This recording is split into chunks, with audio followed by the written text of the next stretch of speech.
If you are about to engage in a strategic planning process, it can probably feel a little overwhelming. In this video, we're going to talk about what are the 5 steps to engage in strategic planning at your organization. We'll talk about some of the best practices that you can employ and how to get the most out of your strategic plan.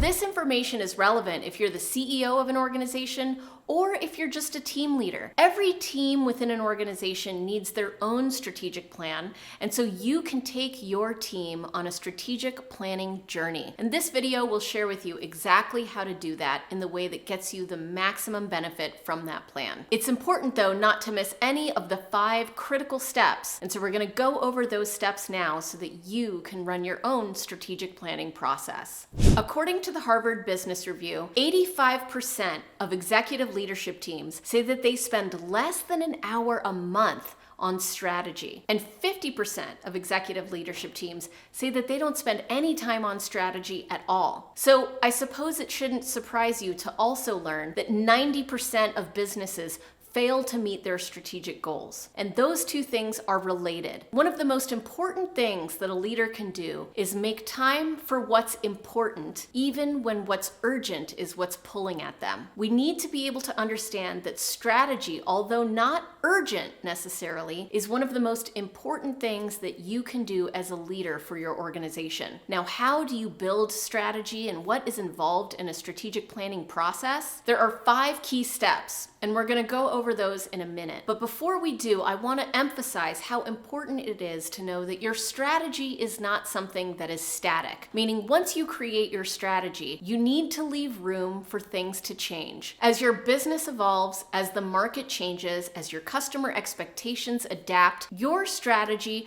should be flexible. You should be able to change it on a moment's notice and create room for that flexibility in order to make sure that you're creating the best experience both for your customers and your employees. But that doesn't mean that you don't need a strategy in the first place. And to do strategic planning is an involved process that has 5 key steps. In this video, we're going to talk about how to do strategy, but we have another video that you may want to check out, which is how to align your strategy with culture. Because your purpose is your why, your strategy is your how, but culture is the way that you get results. So if you're interested in checking out that video, you can click on the link below to see that.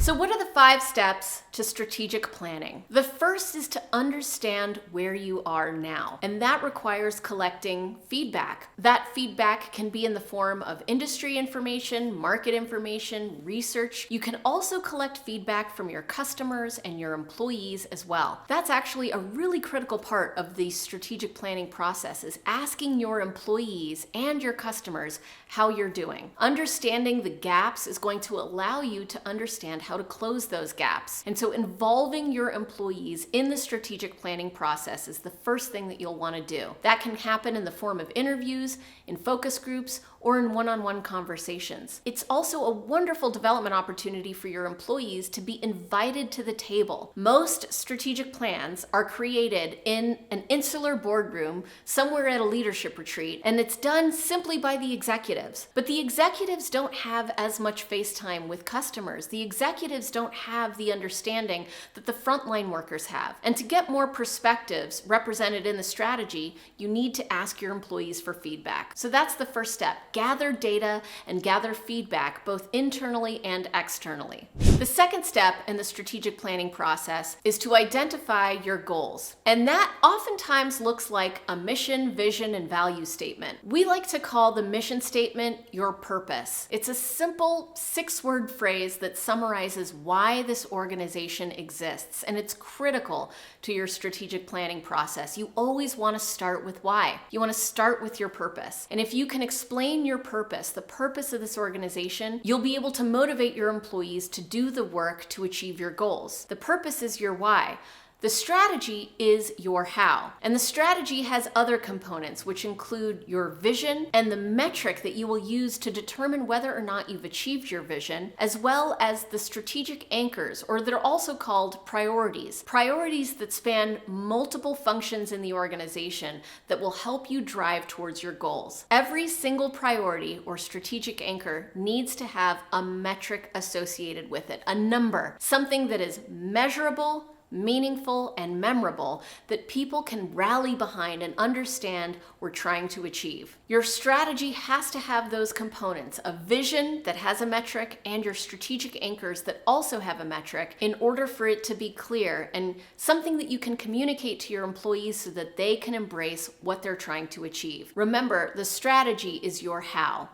The third step is to develop your plan on activating that strategy. A strategy on its own is just a piece of paper in a desk somewhere. But to activate that strategy, culture is the way to get results. And so what we do is we ask ourselves how we would activate the results we're trying to achieve through sustained behaviors of our employees. We ask ourselves, how would we have to act in order to achieve those results in our strategy? Once we understand how we have to act, we can develop cultural beliefs that will help us achieve those behaviors. The question you would ask yourself, what broadly held beliefs would we all need to hold in order to act in the way that we need to act to get those results? You can ask your employees that question. Executives don't have to have all the answers. That's another opportunity to elevate the voice of your employee and ask them, either through interviews, through focus groups, or through surveys, what they think the broadly held cultural beliefs need to be in order for us to execute on our plan. Once you understand what those beliefs need to be, everyone is responsible for co-creating experiences that will reinforce those beliefs, because our experiences are what shape our beliefs. At any level, this isn't just a workplace thing. Think about as a child. You had experiences in your family life. You had experiences at school. You had experiences at church. All of those experiences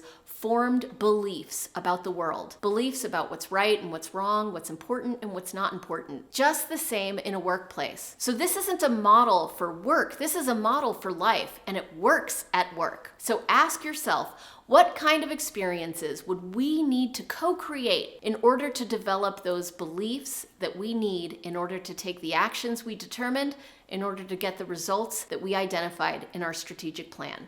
The fourth step in your strategic planning process is to execute on the plan through communication, communication, communication. In the workplace, saying something once won't resonate. You need to say something 7 different times, 7 different ways before it starts to sink in with the larger employee population, which means you can't just have a meeting where you announce what the strategy is. You do need to have that meeting, but you also need to follow that meeting with an email. And then you need to post that strategy on your internal intranet. Then you need to have Slack messages sent out about that. Maybe you want to have a one-on-one meeting with your employees about that. You need to think of all of the different avenues of communication that you currently leverage to repeat what the strategic plan is. We like to refer to the leaders of a team as the chief reminding officers. Their job is to remind people why we're here, how we're going to get where we're going, and the way that we get results is through culture and those experiences. In my organization,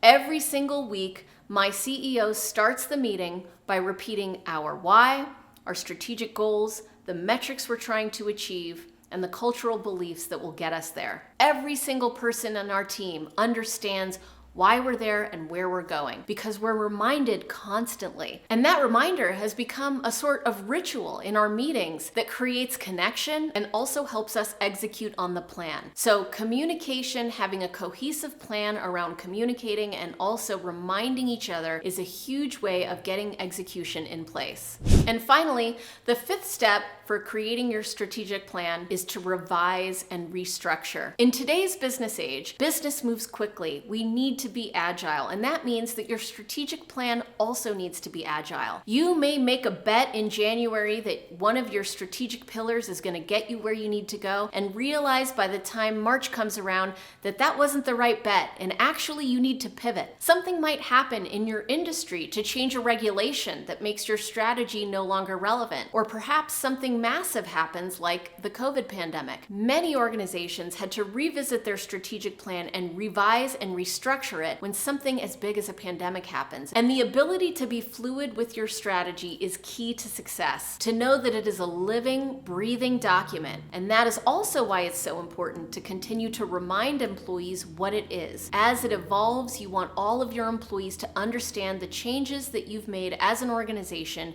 to the strategy.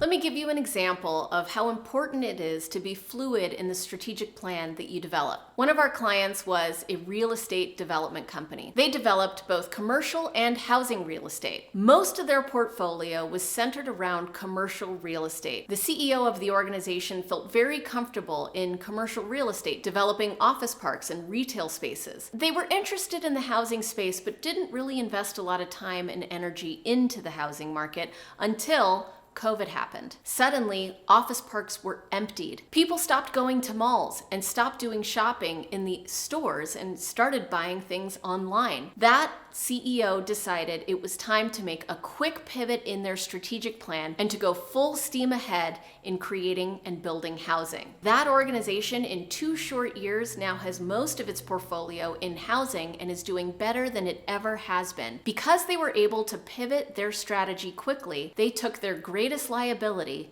and turned it into an asset. We have a playbook for you. If you're interested in developing your strategy and also learning how you can leverage your culture to activate that strategy, then download our playbook at gift.culture.io, or you can click on the link below in the description.